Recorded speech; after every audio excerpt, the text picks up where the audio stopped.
The U.S. military on Tuesday continued to deny it had launched a drone strike that killed at least 7 Hezbollah fighters to the east of the Syrian city of Homs. Both the Lebanese newspaper The Daily Star and Reuters reported the strike had killed Hezbollah fighters, adding that their sources did not provide the exact date of the attack.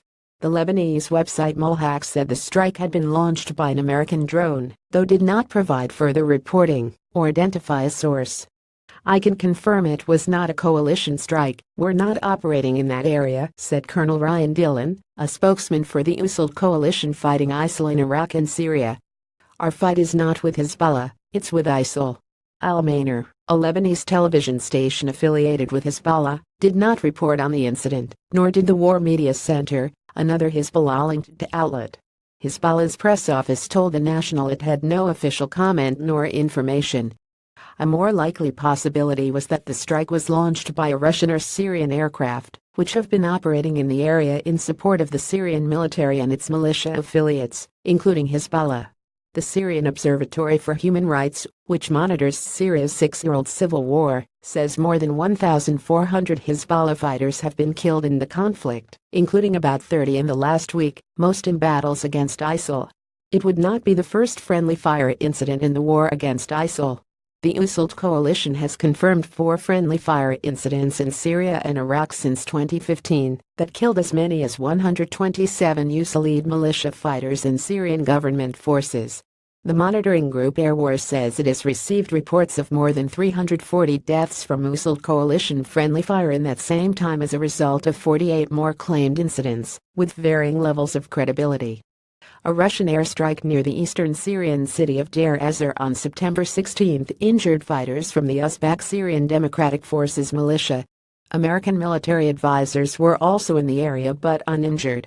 Colonel Dillon said Russian and American officials speak daily to ensure that their forces do not clash in Syria, even as they have moved closer to one another as they close in on ISIL-held areas in eastern Syria from different directions.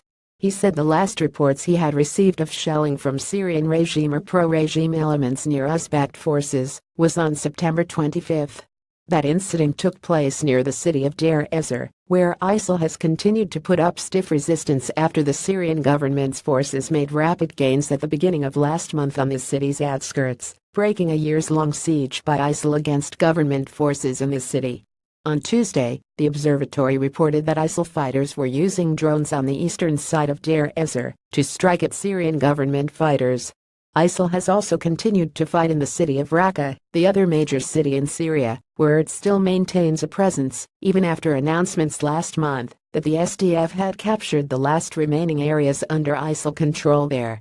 Syrian government troops were also engaged in battles on Tuesday with pockets of ISIL fighters in their last remaining strongholds in Hama and Homs provinces. ISIL also struck in Damascus on Monday, claiming a trio of suicide bombings against a police station in the Midan neighborhood that killed at least 17. ISIL still remains in control of parts of southern Damascus, including much of the neighborhoods of Yarmouk and Hajjar al-Aswad. The Syrian Observatory also reported this week that September had been the deadliest month of 2017 in Syria's war, with 55 people killed, nearly one-third of them civilians.